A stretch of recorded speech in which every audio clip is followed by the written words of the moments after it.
nous allons commencer le silence. Bien, nous vous remercions d'être venus pour notre 23e conférence. Et vous pouvez applaudir si vous voulez.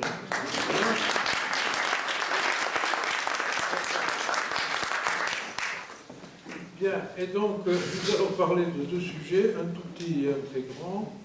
Nous allons d'abord accueillir M. Michel Spiro, qui est derrière moi.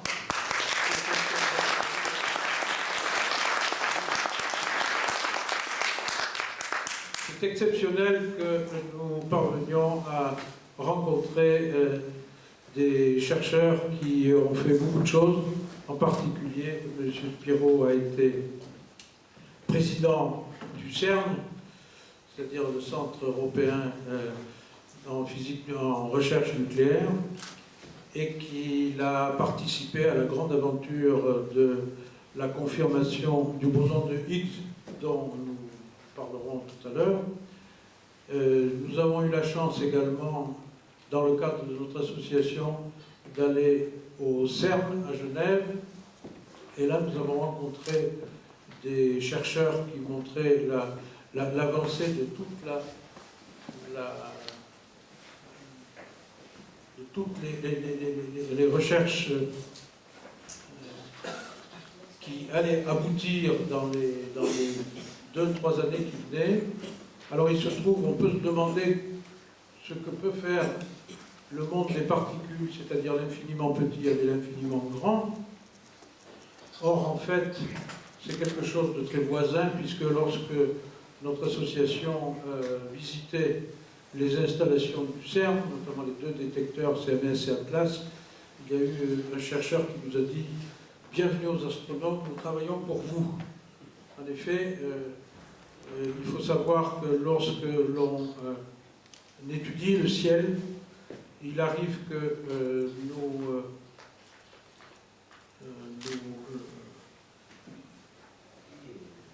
je vais y arriver, n'ayez pas peur. Nous essayons de comprendre pourquoi tous les objets célestes se trouvent ainsi répandus. Et l'année prochaine, nous allons fêter le 100e anniversaire de la relativité générale. Or, avec la relativité générale, on a réussi à montrer que l'univers était en expansion, et que réciproquement, étant en expansion, il devait y avoir un début, et ce début nous rapproche de l'infiniment petit, et donc des recherches qui sont menées, entre autres, au CERN. Nous allons voir également, vous savez que cette semaine, le 12 novembre exactement, il y a eu une sonde Rosetta qui a largué un module qui s'est posé sur une comète, et donc nous allons commencer par vous montrer très rapidement quelques éléments de cette avancée extraordinaire, parce qu'il se trouve que Jean-Pierre Martin, ici, a organisé avec d'autres personnes une présentation de cet accométage, on dirait alunissage ou atterrissage, et que cette présentation a eu beaucoup de succès, puisque même le président de la République s'est déplacé. Donc je pense que Jean-Pierre Martin, en tout petit prélude, on prend des précautions avec lui, il va nous parler de ce qu'a compris le président de la République. On lui a déjà expliqué en mettant des lunettes que la partie rouge se trouvait à gauche. Alors là, il se trouvait tout de suite en pleine connaissance. Merci Bernard. Oui, juste quelques mots, parce que comme j'avais eu le plaisir de vous donner cette conférence sur Rosetta Philae il y a quelques semaines, je pense que vous êtes intéressé un peu aux résultats, surtout qu'il y a eu dans la presse des commentaires plus ou moins bizarres, plus ou moins négatifs. Et je voudrais juste faire le point et vous montrer. C'est moi qui suis l'auteur. Alors, voilà deux images assez extraordinaires où on voit la sonde Philae qui quitte Rosetta pour aller se poser sur la comète Churyumov-Gerasimenko, j'en suis arrivé à le dire.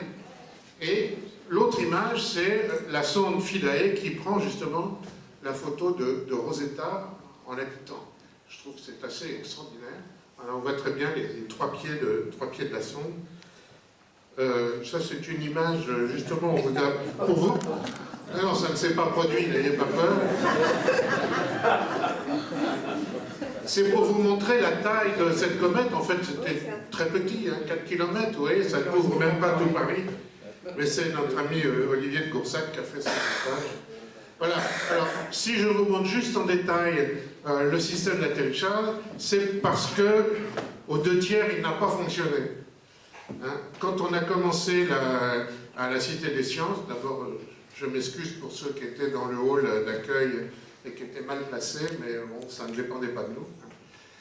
Donc, ce système d'atterrissage, il y avait des harpons, ils n'ont pas fonctionné. Il y avait un propulseur à gaz qui devait pousser au moment où on allait se poser, ils n'ont pas fonctionné, ça n'a pas fonctionné. Bon, et puis il y a eu les vis que vous voyez dans les patins, mais ça, c'était pas assez pour stopper et bloquer la sonde. Donc voilà ce qui s'est passé, c'est que bravo aux gens du CNES et de l'ESA qui ont calculé la trajectoire. Je vous rappelle que c'était balistique. Hein, on jetait la sonde et puis obéissait aux lois de Newton et de la gravité. On devait se poser à la Croix-Rouge, que vous voyez là-bas, et on s'est posé à 10 mètres près. On est à 500 millions de kilomètres de la Terre, 10 mètres près. Et en fait, on a rebondi, donc ça a bien marché, on s'est posé au bon endroit, mais on a rebondi 2 fois, et on s'est posé dans la zone assurée rouge que vous voyez. C'était l'endroit qu'il fallait absolument éviter. Et bien on y a été. Et pour vous montrer ici, c'est une photo prise à 40 mètres du sol de la zone prévue, et le gros caillou, il fait quelques mètres. Alors voilà ce qui s'est passé effectivement. On a rebondi une fois, pendant 2 heures à peu près. Hein, il n'y a pas de gravité, hein. On a fait 1 kilomètre pendant 2 heures, hein, vous voyez, comme ça. On a rebondi encore une fois, parce que les harpons, ils n'ont toujours pas fonctionné. Et après, on s'est coincé dans une faille. Voilà. Bon, pas au très bon endroit. Et de cette faille, on a fait des photos avec toutes les caméras qui sont situées autour de Philae. Alors ça, ce sont des vraies photos. On a rajouté des commentaires pour que vous compreniez un peu à quoi ça correspond. On voit les pieds de Philae ici. On est très mal placé parce qu'on est dans une zone très sombre. Hein, on avait choisi exprès la zone rouge tout à l'heure, que je vous ai montré tout à l'heure, parce qu'elle était très ensoleillée, elle pouvait charger les batteries. Bon, pas de chance, c'est le contraire. Maintenant, on est dans une zone qui est très peu ensoleillée, et on va avoir des problèmes pour charger les batteries. Alors, ça, c'est une image assez extraordinaire. Vous voyez la première zone d'atterrissage où on a rebondi avant le rebond et après le rebond. Et après le rebond, vous voyez à droite en plus l'image de la sonde qui vole avec son ombre. Et je l'ai encore en plus grand détail ici. Alors ça, je trouve ça extraordinaire. On voit le survol de la sonde Philae avec son premier touchdown. Vous voyez, alors, quand on agrandit, on voit bien les trois pieds, hein, pris par la caméra de Rosetta. Extraordinaire, n'est-ce pas? Et à l'endroit où on est, on est un peu bloqué maintenant.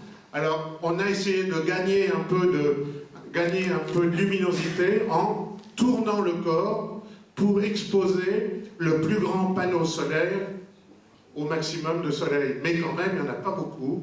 Donc on pense que au lieu de 2 jours pour charger, il faudra peut-être 1 mois ou 2. Mais tout a marché et on a mesuré beaucoup de choses, et notamment on a mesuré des composés organiques dans l'atmosphère. Voilà, je voulais juste vous signaler ça. J'ai laissé la place à M. Spiro, et je vous rappelle que notre prochaine conférence, c'est le 3 avril. Je vous remercie. Merci.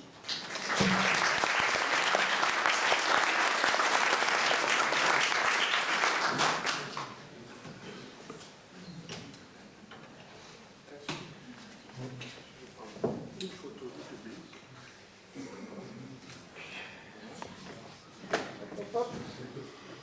Ah ben oui, avec moi c'est les photos.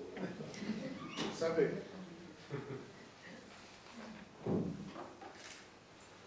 Je vous remercie. Merci bien. J'espère que vous allez avoir une conférence bientôt sur tous ces résultats. Oui, on va essayer d'en avoir une. J'essaierai de venir parce que je trouve ça vraiment passionnant. Donc merci pour l'invitation. Je vais passer 1 heure avec vous là à vous parler d'une autre aventure. Il y a certains points communs. Hein. Dans les deux cas, c'est l'Europe qui est un peu le leader, même si ça intéresse la planète entière. Donc moi je vais vous parler du CERN, donc comme on l'a dit, de la découverte du boson qu'on appelle le boson de Higgs, mais en fait ils sont 3, Brout, Engler et Higgs. Robert Brout est décédé malheureusement il y a quelques années, et donc c'est uniquement François Engler et Peter Higgs qui ont eu le prix Nobel l'année dernière. Donc je vais vous parler de ça, comment le monde des particules, le rôle que joue ce boson de Higgs dans le monde des particules, mais aussi le rôle qu'il joue, comme vous l'a dit Bernard Lelard, qu'il joue aussi pour l'astrophysique et pour la compréhension des tout premiers instants auxquels on peut remonter dans l'histoire de l'univers. Et j'insisterai sur le fait que c'est une aventure scientifique hors norme, à la fois par les moyens mis en jeu et par la durée de cette aventure qui est, suivant le point de départ qu'on prend, entre une vingtaine d'années ou une cinquantaine d'années. Et le nombre de gens qui ont participé, qui viennent de toute la planète. Donc le CERN, le laboratoire où s'est fait cette découverte, c'est à la fois un site où sont construits et mutualisés les grands accélérateurs qui permettent de fabriquer des collisions et produire des nouvelles particules, et notamment celle, le boson de Higgs. Et c'est aussi un réseau de scientifiques du monde entier, 10 000 à peu près, qui viennent y travailler, qui utilisent ces installations et qui ont collaboré tout en étant en forte émulation. C'est un modèle qu'on appelle la coopétition, un mélange de collaboration et d'émulation, qui ont collaboré pendant une trentaine d'années à cette aventure. Donc le site, là, vous l'avez sur cette image, c'est sur la frontière franco-suisse. La frontière est ici représentée en pointillés. Vous voyez ici le lac Léman, vous pouvez deviner le jet d'eau qui est par ici, le Mont Blanc qui est ici, et là, au premier plan, c'est le Jura. Le LHC, donc la plus grande machine au monde, qui se trouve sur ce territoire-là, est un grand accélérateur de protons, qui fait 27 km de circonférence, et dont vous voyez ici en jaune, ce cercle-là, la trace au sol, mais en fait il est à peu près une centaine de mètres sous terre. C'est un tunnel sous terre où se trouvent des aimants qui permettent de défléchir les protons pour qu'ils restent sur cette trajectoire. Les protons tournent dans un sens et dans l'autre et viennent se rencontrer en 4 endroits différents, les 4 points cardinaux de cette machine. Les aimants donc servent à maintenir sur la trajectoire, et puis il y a ce qu'on appelle des cavités accélératrices, c'est-à-dire des champs électriques. Les aimants, c'est des champs magnétiques. Les champs électriques qui font qu'à chaque tour, les particules reçoivent une petite accélération, et on arrive ainsi à accélérer les protons jusqu'à 4 téraélectronvolts. Alors téraélectronvolts, c'est des milliers de milliards d'électronvolts. Un électronvolt, c'est pas grand-chose, hein, c'est l'énergie qu'un électron acquiert dans une différence de potentiel d'1 volt, c'est-à-dire dans une petite pile plus portative. 4 téraélectronvolts, c'est pas non plus tellement, hein, puisque c'est à peu près l'énergie d'un moustique en vol. Mais simplement, le proton, il est des milliards de fois plus petit qu'un moustique, et donc la concentration d'énergie est très grande. Et c'est cette concentration d'énergie, lorsque les deux protons de 4 TeV se rencontrent et qu'on a 8 TeV dans le centre de masse d'énergie de collision, cette énergie est concentrée dans un tout petit point de l'espace, et c'est ça qui permet de fabriquer des particules. Ceci dit, c'est pas grand-chose un moustique, mais vous avez environ 10 puissance 15, c'est-à-dire 1 million de milliards de protons qui circulent en sens inverse les uns des autres dans ce vaisseau. Ils sont regroupés en paquets d'environ 1 millier de milliards, et il y a à peu près 1000 paquets. Et donc l'énergie, cette fois-ci, de 1 million de milliards de moustiques, c'est équivalent à l'énergie d'un TGV. Et donc le faisceau lui-même contient une énergie considérable, au point que le danger principal, c'est de le perdre de manière non contrôlée, auquel cas il perce les aimants qui sont ici et il perce les détecteurs que je vais vous montrer. Et donc chaque fois qu'on veut se débarrasser du faisceau, il faut l'envoyer sur des blocs de cuivre refroidis, entourés de blocs de béton, de manière à dissiper cette énergie de façon contrôlée. La machine elle-même, le LHC, pour accélérer ces protons dans le LHC, d'abord on les accélère dans les plus petites machines. On commence d'abord par une bouteille d'hydrogène, où on sort les protons par claquage de l'hydrogène. On les emmène dans une petite machine qui est ici en rouge, qu'on voit à peine, qui fait environ 600 mètres de circonférence, et qui les emmène jusqu'à 26 milliards d'électronvolts. Ensuite, on les envoie dans cette machine en bleu qui s'appelle le SPS, qui était la machine phare dans les années 80-90, qui monte jusqu'à 400 milliards d'électronvolts, jusqu'à arriver dans le LHC, donc qui fait 27 km de circonférence, où on les accélère jusqu'à 4 milliers de milliards d'électronvolts. Donc voilà, ça c'est les installations du CERN, et donc le site, la mutualisation. Il a fallu, le temps qu'il a fallu pour la construire, c'est considérable. L'idée du boson de Higgs date de 1964. C'est dans les années 80 qu'on a conçu cette machine, le LHC, en sachant qu'elle pourrait soit le découvrir, soit mettre à bas le modèle standard qui prévoyait ce boson de Higgs avec une masse qui devait être inférieure à 1 téraélectronvolt, c'est-à-dire 1 millier de milliards d'électronvolts. Et comme on a dans le centre de masse 8 milliers de milliards d'électronvolts, on savait que où on le découvrirait, où on montrerait que le modèle standard ne peut pas fonctionner, parce que sans le boson de Higgs, il ne marche pas. Je reviendrai tout à l'heure là-dessus. Donc c'était to be or not to be, avec cette machine, le découvrir ou mettre à bas la théorie qui semblait bien marcher pour décrire le monde des particules. Donc elle a été conçue dans début des années 80, approuvée en 1994 par le Conseil du CERN, à l'époque présidé par Hubert Curien, un ancien ministre de la Recherche sous François Mitterrand. Et les premières collisions ont eu lieu en début 2010, et la découverte a eu lieu vers juillet 2012. Et moi j'ai eu la chance d'être président du Conseil du CERN entre début 2010 et fin 2012. Donc j'ai vraiment eu beaucoup de chance de ce point de vue. Donc la durée, vous voyez, c'est exceptionnel. Et comme je vous l'ai dit, il y a de l'ordre de 10 000 scientifiques du monde entier, de tous les pays, qui souvent sont très opposés culturellement, géographiquement, politiquement, mais les scientifiques collaborent pour ce même but, qui était donc la découverte ou non du boson de Higgs. Et ce sont eux qui ont construit cette... attendez, j'ai un petit problème là.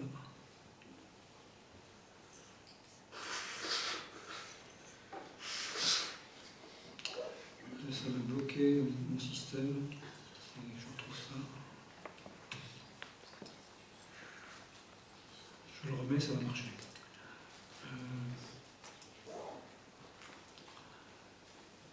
Donc les 4 détecteurs, les voilà. Hein. Ce sont pratiquement, ils ont la taille de cathédrales. Ce sont des cathédrales de la physique. Ils sont également sous terre. Il y en a un qui se trouve près de l'aéroport. Vous voyez ici l'aéroport de Genève. Il y en a un qui est tout près de l'aéroport de Genève. Et l'HCB, lui qui regarde le comportement des particules par rapport au comportement des antiparticules pour chercher des différences de comportement entre la matière et l'antimatière, puisqu'on sait que dans l'univers on ne voit que de la matière et que l'antimatière a disparu. Donc on essaie de comprendre s'il y a des petites différences entre les particules produites au LHC et les antiparticules produites qui permettraient de comprendre pourquoi l'antimatière a disparu dans l'univers. Ici vous avez le détecteur ALICE qui lui s'est intéressé aux collisions plomb-plomb, parce qu'on n'a pas accéléré que des protons, mais on a accéléré aussi des noyaux de plomb. C'est-à-dire qu'on ne partait pas d'une bouteille d'hydrogène cette fois-ci, mais de plomb qu'on ionisait complètement et on récupérait le noyau du plomb. Et ces collisions plomb-plomb ont permis de découvrir un nouvel état de la matière, c'est une espèce de plasma de quarks et de gluons. Le quark et les gluons, c'est ce qu'il y a à l'intérieur des protons. Et là, quand on fait des collisions plomb-plomb, on a beaucoup de protons et de neutrons qui rentrent en collision les uns les autres, et on fabrique une espèce de bouillie de quarks et de gluons déconfinés, alors que d'habitude les quarks restent à l'intérieur des protons et ne peuvent pas en sortir. Là, dans les collisions plomb-plomb, eh bien, on a une petite boule de matière dans laquelle les quarks et les gluons voyagent à l'intérieur de cette boule plomb-plomb. Et cet état de la matière a existé au tout début de la première microseconde, avant que les quarks et les gluons ne se confinent dans les protons et les neutrons, et que les protons et les neutrons prennent leur existence après une microseconde. Et puis on a les deux grands détecteurs, CMS et Atlas, qui regardent un petit peu tout. Ils ont regardé aussi les particules, les antiparticules et les collisions plomb-plomb, mais ce sont eux qui étaient vraiment dessinés pour essayer de voir des nouvelles particules, et notamment détecter le boson de Higgs.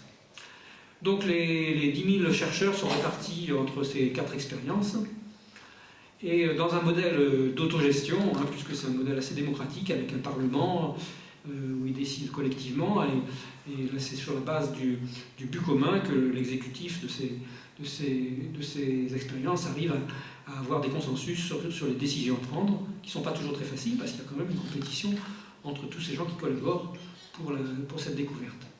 Et ce modèle d'autogestion, qui est d'ailleurs aussi un petit peu... ce modèle d'autogestion est basé sur un principe d'ouverture, c'est-à-dire tout est public. Bien sûr, les papiers scientifiques tous les résultats sont publics, les données sont accessibles à tous, les publications sont accessibles à tous, les innovations qui ont conduit à ces détecteurs sont ouvertes à tous, il n'y a pas de brevet pris par ces communautés-là. C'est un peu d'ailleurs aussi sur ce modèle qu'a fonctionné le LHC, qui a fonctionné sans brevet, même s'il a associé des industriels. C'est un modèle donc d'innovation ouverte, qui est un modèle que je considère comme très intéressant pour la planète, notamment pour tout ce qui est recherche de biens communs mondiaux. Bien sûr, la connaissance est un bien commun mondial, mais il y a d'autres biens communs mondiaux, comme l'accès à Internet, comme l'atmosphère, l'eau, comme l'éducation. Et je pense qu'on pourrait se servir un peu de ce modèle qui fait collaborer la planète entière sans côté appropriation exclusive et privative, avec un côté donc ouvert. Les logiciels sont également accessibles à tous, même les circuits d'électronique sont accessibles à tous. Et donc je reviendrai là-dessus parce que ce modèle-là, à mon avis, peut avoir une dimension mondiale. Dans un modèle actuellement économique qui est dominé par la compétition et le court terme, là on est sur le collaboratif et le long terme, et au lieu d'avoir le modèle des brevets, on a le modèle de l'innovation ouverte. Le web est né au CERN, et c'en est un peu l'emblème de cette innovation ouverte, puisque grâce au CERN, le web a été accessible gratuitement partout, ce qui n'empêche pas qu'on puisse faire du business, mais le web a contribué à booster la croissance, et je pense que ce modèle d'innovation ouverte pourrait contribuer à booster la croissance, plus que le modèle privatif et compétitif et court terme. Donc je vais resituer un petit peu le boson de Higgs, à quoi il correspond dans les progrès qu'on a fait. En 50 ans, on a fait énormément de progrès dans la compréhension de la matière. On sait maintenant que la matière, c'est un peu des poupées russes. Bon, l'univers aussi. Vous avez le système solaire qui est dans la Voie lactée, qui elle-même est dans des amas de galaxies, qui eux-mêmes sont dans un univers. On a un emboîtement pour l'infiniment grand, mais on a un emboîtement aussi lorsqu'on va vers l'infiniment petit. On part de la matière ordinaire, par exemple l'air qui remplit cette pièce, avec une infinie diversité et des lois relativement simples, comme la loi des gaz parfaits, la loi de Clausius-Clapeyron, qui relie la pression, le volume, la température, qui caractérise les gaz. Mais on sait que quand on regarde de près, eh bien, ces gaz sont faits de molécules de gaz carbonique, molécules d'eau, molécules d'azote, molécules d'oxygène pour l'air. Ces molécules obéissent à la chimie, que l'on connaît bien, à toute la chimie des molécules, très diverses aussi. Les molécules sont faites d'atomes, qui eux-mêmes obéissent à la mécanique quantique. Les atomes sont faits en leur centre de noyaux, qui obéissent à la physique nucléaire, et autour des noyaux tournent des électrons, qui eux sont toujours pour l'instant considérés comme des particules élémentaires. Les noyaux sont plus élémentaires, ils sont faits de protons et de neutrons. Les fameux noyaux de plomb dont j'ai parlé sont faits de centaines de protons et de centaines de neutrons. Les protons et les neutrons donc, obéissent à une physique qu'on appelle la physique hadronique, la chromodynamique quantique. Les protons et les neutrons sont faits de quarks confinés dans les protons. Et pour décrire les quarks, il faut faire appel à la théorie des champs quantiques relativistes, au point que là, la diversité a disparu, il n'y a presque plus plus beaucoup de types de quarks ni de types d'électrons. Les particules élémentaires aujourd'hui sont les quarks et les électrons, mais plutôt que de parler de particules, puisque ces particules sont à la fois des particules et des ondes, il faut parler de champs quantiques. Ces champs remplissent tout l'univers et ils s'excitent localement pour fabriquer des objets qui sont à la fois des ondes et des particules et qu'on appelle les quarks ou les électrons. Notamment lorsqu'on fait des collisions proton-proton, je vous ai dit très denses, on excite les champs quantiques qui remplissent tout l'univers localement et on fabrique des particules qui sont à la fois des ondes et des particules qui sortent de là et que l'on peut observer. Les champs, c'est un peu comme la mer, si vous voulez, et les accélérateurs sont un peu comme le vent. Le vent excite la mer en produisant des vagues, et les vagues sont un peu les ondes et particules de la théorie qu'on observe avec les détecteurs. Pour les observer, on utilise donc ces grands détecteurs que vous avez vus. Dans une certaine mesure, on est dans une démarche un peu la même que l'on connaît tous les jours. Pour voir un objet, vous avez besoin de lumière qui l'éclaire. Là, c'est le LHC qui éclaire les objets. Vous avez besoin de capteurs, c'est les yeux pour les objets de vie ordinaire. Et bien là, vous avez ces grands détecteurs que je vous ai montrés, qui sont la vision augmentée. Et puis finalement, pour voir une bouteille, il vous faut quand même conceptualiser pour voir que dans cet objet-là, il y a une bouteille. Et bien, pour reconnaître des particules, il vous faut toute la théorie des quantiques, des champs très mathématisés, qui vous permet finalement de comprendre ce que vous voyez. Et donc ce que l'on voit, c'est donc des quarks et des leptons, c'est le degré le plus élémentaire de l'élémentarité. Je vous ai dit que en fait, les objets les plus fondamentaux, ce sont des champs quantiques qui remplissent tout l'univers et qui créent et annihilent des particules, qui sont à la fois des particules et des ondes. Donc vous avez 6 quarks et 6 types de genre électrons, l'électron, le mu et le tau, qui ressemblent à l'électron avec des masses différentes, et les neutrinos qui sont des électrons sans charge et qui n'interagissent que par l'interaction faible et pas par l'interaction électromagnétique. Donc ça, c'est les particules dites de matière, qui sont des champs quantiques à 2 composantes, un peu des vecteurs à 2 composantes, on dit que ce sont des spin ennemis, qui obéissent au principe de Fermi, c'est-à-dire qu'on ne peut pas les mettre dans le même état quantique, et c'est ça qui correspond à l'impénétrabilité de la matière. Et puis vous avez le ciment, les particules de force, d'interaction, qui sont des vecteurs à 3 composantes, qui décrivent les particules qui servent de médiateurs pour décrire la manière dont ces particules de matière interagissent. L'interaction électromagnétique, c'est le photon, qui n'a pas de masse. L'interaction forte, qui fait qu'elle est forte parce qu'elle maintient les quarks à l'intérieur des protons, on n'arrive pas à les sortir de là, ils sont confinés. Qui sont des particules qui sont médiées par des gluons, également des particules de masse nulle. Et puis en fait, finalement, vous avez l'interaction faible. J'oublie l'interaction gravitationnelle qui, pour l'instant, n'est pas décrite par la théorie quantique. Et donc, l'interaction gravitationnelle est une interaction géométrique qui est décrite par des géodésiques et qui, pour l'instant, n'est pas décrite par des champs quantiques. On parle de gravitons, mais pour l'instant, on ne sait pas marier la théorie d'Einstein déterministe et géométrique avec la théorie quantique des interactions qui sont décrites par des champs quantiques aussi, décrites par des particules. Donc l'interaction faible est décrite par des échanges de particules très lourdes qu'on appelle les bosons intermédiaires, qui ont été découverts au CERN par la précédente machine que je vous ai décrite, qui était en bleu, qui faisait 7 km de circonférence, avec collision proton-antiproton. Ces particules-là, étant très lourdes, l'interaction est très faible, parce que pour échanger des particules de cette masse-là, c'est des particules virtuelles qu'on échange. C'est qu'à très faible portée qu'on peut faire ça, et c'est pour ça que l'interaction est très faible. Elle décrit la désintégration bêta et également la fusion de l'hydrogène dans le Soleil. Et puis ensuite, on savait que toutes ces particules existaient, et on avait un modèle standard qui malheureusement ne pouvait décrire tout ça que par des symétries, ça allait très bien, on décrivait ça par des symétries, tout ce monde-là et ces interactions. Mais avec ces symétries, c'était décrivable que si toutes ces particules-là avaient des masses nulles. Et l'apport de Brout, Engler et de Higgs, ça a été d'introduire une nouvelle particule, un nouveau champ, qui cette fois-ci est un champ scalaire de spin 0, décrit par un nombre, donc c'est un nombre qui en chaque point de l'espace a une certaine valeur moyenne. Ce champ a une certaine valeur moyenne en chaque point de l'espace. Et c'est par le fait que cette valeur moyenne dans tout l'univers est non nulle, et associée à une symétrie brisée, qu'on peut comprendre pourquoi ces particules acquièrent une masse. Je reviendrai là-dessus. Et donc, bien sûr, la cohérence mathématique du modèle standard avec des particules massives ne pouvait exister que s'il existait un champ scalaire avec une particule associée qui était le boson de Higgs, dont on savait qu'elle devait avoir une masse inférieure à 1 téraélectronvolt. Et je vous ai dit que le LHC, dans son centre de masse, peut avoir 8 téraélectronvolts de collision. Et donc, par la relation E égale mc2, il était capable de produire cette particule. On ne savait pas quelle masse elle devait avoir. Elle devait avoir entre une masse nulle et entre 0 et 1 téraélectronvolt.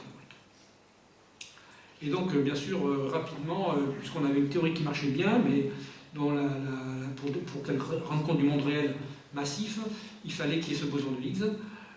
On savait qu'il fallait la découvrir, ou sinon il fallait trouver une autre théorie pour décrire ce monde des particules qui semblait obéir à des symétries qui étaient parfaites. Simplement, le boson de Higgs introduisait en plus une brisure de symétrie spontanément brisée. Donc voici lorsque donc l'idée de ce boson de Higgs, comme je vous l'ai dit, date des années 60, en même temps que le modèle standard. C'est ça qui donne une certaine cohérence au modèle standard. Voilà François Englert et Peter Higgs. Malheureusement, Robert Brout est décédé. Ça, c'est le 4 juillet 2012, lorsque la découverte de ce boson de Higgs, d'une particule en tout cas ayant tous les traits du boson de Higgs, a été annoncée au CERN. Et en 2013, ces deux compères ont obtenu le prix Nobel. Voilà donc le 4 juillet 2012, l'annonce faite par le CERN. Les expériences du CERN observent une particule dont les caractéristiques sont compatibles avec celles du boson de Higgs. C'est lors d'un séminaire qui a eu lieu au CERN et qui a été retransmis dans le monde entier. Il y avait une queue pour entrer dans la salle du séminaire de presque plusieurs centaines de mètres qui s'était constituée la veille au soir, alors que le séminaire avait lieu à 9h du matin, retransmis à Melbourne notamment lors de la conférence mondiale de physique des particules. Donc on était en présence d'un événement un peu du type rockstar, suivi par des milliers de physiciens de partout. La presse donc avait été alertée était présente au CERN. Et donc on leur avait dit essentiellement cette phrase-là, et on ne s'était pas attendu à ce que ce soit relayé partout dans la presse écrite, dans la radio, dans les télévisions. On a estimé qu'environ 1 milliard de personnes ont été exposées à cette découverte de cette nouvelle particule qui permettait de consolider cette compréhension du monde des particules, cette nouvelle strate, la dernière strate qu'on arrive à observer avec de grands accélérateurs qui sont un peu des super microscopes. Et donc l'opinion s'est emparée de ça, et la presse s'est emparée de ça, les médias se sont emparés de cela, en sentant qu'il y avait une avancée dans le monde de la connaissance, un nouveau palier dans la connaissance, qui était atteint un peu comme la découverte d'un continent, mais le continent de la connaissance. Ce sont d'ailleurs souvent les pays émergents qui ont été qui ont le plus couvert l'événement, notamment en Inde, au Brésil, presque plus que dans les pays développés. Un appétit de connaissance. Moi, ils participaient aussi, avec leurs physiciens, avec leurs chercheurs, avec leurs ingénieurs, à cette aventure. Et ils se sentaient partie prenante de cette aventure mondiale. Et ils s'en sont fait l'écho, peut-être encore plus que les médias français ou anglo-saxons. Et comment on avait annoncé ça? C'était pas très facile à annoncer. Donc on avait isolé quelques collisions dans lesquelles on pensait qu'un boson de Higgs avait peut-être été produit. Je vais vous dire pourquoi peut-être. Par exemple, on savait que le boson de Higgs pouvait se désintégrer en 2 photons. Et donc là, gamma, gamma, ce sont 2 photons, là vous voyez ces traces en vert. Lors d'une collision, on arrive à remonter à la masse de la particule parente. Le boson de Higgs se désintègre immédiatement parce qu'il a une durée de vie de moins d'un milliardième de milliardième de seconde. Et donc, il n'a pas le temps de se propager. Il se désintègre en 2 gamma qu'on arrive à détecter dans les détecteurs. Mais il y a au milieu d'un fatras de particules,